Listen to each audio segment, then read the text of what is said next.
Hello, আসসালামু আলাইকুম। কী অবস্থা? আপনারা সবাই কেমন আছেন? এই যে সকালবেলা আজকের দিনটা অনেক সুন্দর, রুদ্রুজ্জুলজিল হয়ে উঠছে। আমি একটা লেকের পাড়ে আছি, আপনারা দেখতে পাচ্ছেন, খুব সুন্দর দেখতে পাচ্ছেন।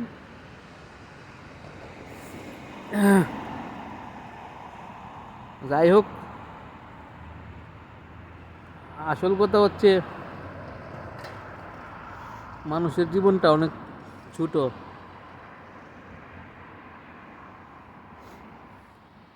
এজন্য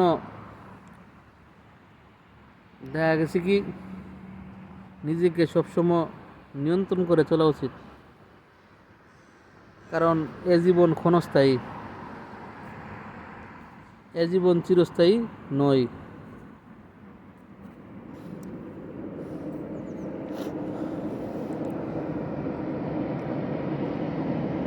এ ক্ষণস্থায়ী জীবনে কোনো অহংকার, স্বার্থপরতা এবং নিজেকে বড় না মনে করে চলাই সবচেয়ে থেকে উত্তম।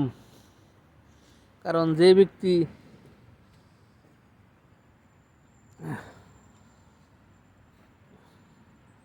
রাস্তার ভিত্তি ঘুমায় সেও কবরে যেতে হবে, আর যে পাঁচতলা বিল্ডিংয়ের ভিত্তি ঘুমায় তাকেও কবরে যেতে হবে।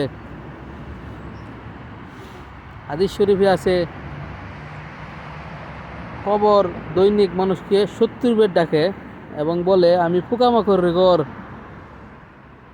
আর আমি বিচ্ছুর ঘর, তোমরা পরিপূর্ণ মুমিন না হয়ে এসে এই কবরে এসো না। পরিপূর্ণ মুমিন না হয়ে এলে কবর তোমাকে এমনভাবে চাপ চাপ দিবে যে এক পাঁজরের হাড় অন্য পাঁজরের ভিতরে ঢুকে যাবে, এবং বড় বড় সাপ বিচ্ছু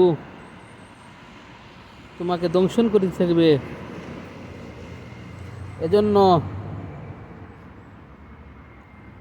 এই দুনিয়াতে নিজেকে বড় না মনে করা এবং নিজেকে নিজেকে অহংকার নিজেকে নিয়ে অহংকার না করা, নিজেকে ক্ষুদ্র মনে করা, ছোট মনে করা এবং মানুষের সাথে উত্তম ব্যবহার করা, এটাই হইল সবথেকে ভালো কাজ। আমরা সবাই একদিন পৃথিবী থেকে চলে যাব। কুল্লু নাফসি যাওকাতুল মউত। আর আমাদের এটা স্থায়ী ঠিকানা নয়, আমাদের এটা অস্থায়ী ঠিকানা। আর স্থায়ী ঠিকানা হচ্ছে গিয়ে যে মৃত্যুর পরে যে আখিরাত, ওইখানে স্থায়ী ঠিকানা। ওই স্থায়ী ঠিকানার ভিতরে নয়তো দুজক আর নয়তো বেহেশত, জান্নাত না হই জাহান্নাম। এজন্য মানুষ নিজেকে নিয়ন্ত্রণ করা এবং নিজের সাথে যুদ্ধ করে চলা বলতে নিজের নফসের সাথে যুদ্ধ করে চলা, খারাপ নফসকে খারাপ কাজ থেকে বিরত রাখা এবং আল্লাহ এবং রাসূলের পথে যেভাবে দেখিয়ে দিয়ে গেছে সেভাবে পথ চলা।